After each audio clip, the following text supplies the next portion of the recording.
Et dans cette vidéo, je vais vous expliquer comment vous pouvez avoir des mots de passe longs, compliqués, tordus, sans que vous soyez obligé de vous en souvenir, ni même de les connaître.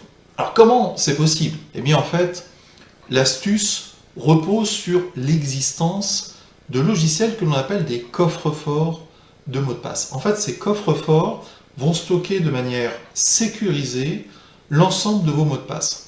L'intérêt, c'est que vous verrez, vous pourrez de cette façon-là, grâce à ces logiciels, avoir en fait, pour chaque site web notamment, un mot de passe différent et qui pourra être très compliqué. Et ce qui est génial avec ce genre de logiciel, c'est que vous n'êtes même pas obligé de connaître ces mots de passe.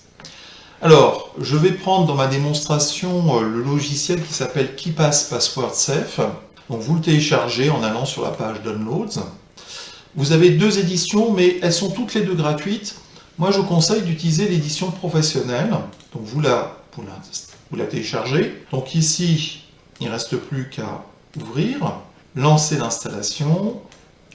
Vous prenez les valeurs par défaut. Voilà, faites suivant, vous acceptez les conditions du contrat. Suivant, laissez les paramètres par défaut et vous l'exécutez. Donc là, vous avez une petite icône qui va vous permettre de créer un premier coffre-fort. Donc vous pouvez l'appeler par exemple coffre-fort personnel. Donc il est dans mon répertoire Downloads, téléchargement. Donc je fais enregistrer.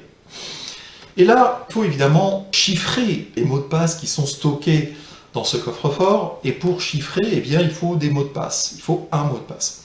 Là, vous avez plusieurs possibilités. Soit vous avez un mot de passe, plutôt d'ailleurs une phrase de passe. Vous saisissez ici votre phrase, par exemple, là je vais dire ce que je vais taper. Le petit chat est mort. Et il vous indique qualité du mot de passe. Pour l'instant, c'est une qualité un petit peu au-dessus de la moyenne. Vous avez aussi la possibilité d'utiliser non pas un mot de passe ou une phrase de passe, mais d'utiliser en fait un fichier de clé. Alors un fichier de clé, ça peut être par exemple une image. Donc là, je vais aller chercher dans mon stock d'images, je vais chercher une image, par exemple le bandeau, ouvrir. Donc ça veut dire qu'il suffira que je lui indique que c'est cette image qu'il faut utiliser pour qu'il puisse me permettre d'accéder au coffre-fort.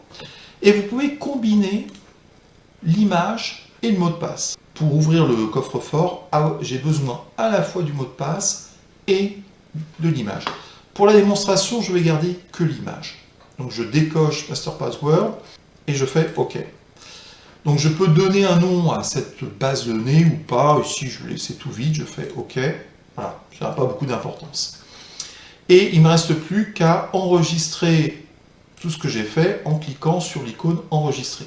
Alors vous voyez des exemples qu'il ne faut évidemment pas utiliser, des exemples qui sont donnés par le concepteur du logiciel. Vous voyez aussi sur le côté la possibilité de ranger vos mots de passe, par exemple tout ce qui a trait au réseau, à Internet, aux emails, etc. Alors justement, pour les emails, nous allons voir comment nous pouvons l'utiliser. Je vais créer un compte factice dans Gmail et je vais vous montrer comment on peut utiliser le mot de passe. Donc je fais créer un compte et il me demande le nom, prénom, et là il me demande de créer un mot de passe. Et bien justement, je ne vais pas inventer moi-même un mot de passe. Ce que je vais faire, c'est que je vais utiliser mon logiciel et je vais lui demander de créer un mot de passe. Donc, vous pouvez aussi aller dans le menu et cliquer sur Add Entry. Voilà. Ici, je vais donner un nom à cette clé finalement, je vais l'appeler Gmail. Pour l'instant, je vais laisser tout en vide et on voit qu'il m'a déjà généré un mot de passe. Je fais simplement OK et je vais faire un clic droit ici et je vais faire copier password. Après, je retourne ici dans ma création de compte. Hop, j'ai fait CTRL-V pour coller mon mot de passe. Je fais à nouveau CTRL-V. Je vais mettre des informations sur ma naissance. Je vais indiquer que je suis un homme. On va dire ça. Ça a l'air de ressembler à ça. J'accepte les conditions et je fais étape suivante. J'ai donc créé un Zapotec 35. Donc je vais poursuivre vers Gmail. Très bien.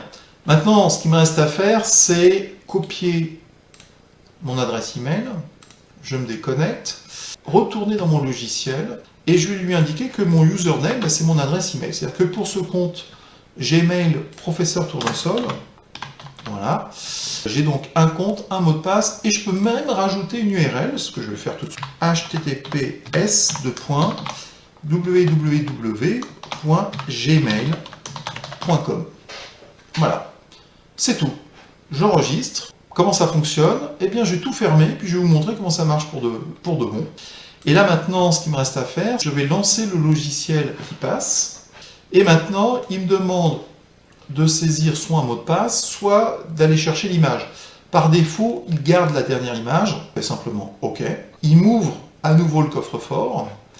Et là, je vais essayer de vous montrer. Je vais cliquer l'endroit où je veux être, sur adresse email, je reviens sur qui passe, je fais un clic droit, et je clique sur Perform Autotype. Et il va me taper tout seul mon compte et mon mot de passe. Et je reviens bien sur mon compte.